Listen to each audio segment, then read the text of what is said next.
Hey guys, Pinellas County, Clearwater, monster water bill.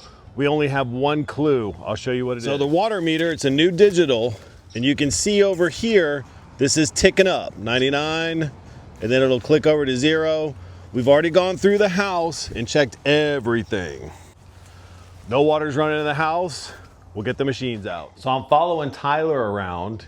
Here he is behind me using the machine to listen under the concrete.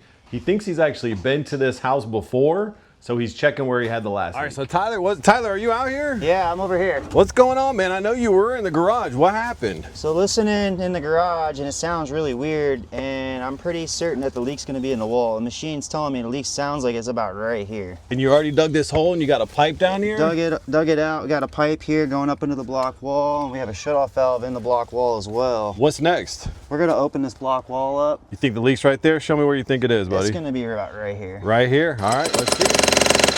So Tyler's taking a jackhammer to the wall. I hope he's right. Hey Tyler, I see you got the wall open up. You got the leak found? Yeah, it's right here. I see you, girl. 1/4-inch copper pipe. Oh wow, man, and no water was showing up when we got here, was it? No, this one was hidden. Unbelievable. All right guys, another one done in Pinellas County in Clearwater. If you have a high water bill, I hope you don't have one of these pesky water leaks. If you do, give us a call.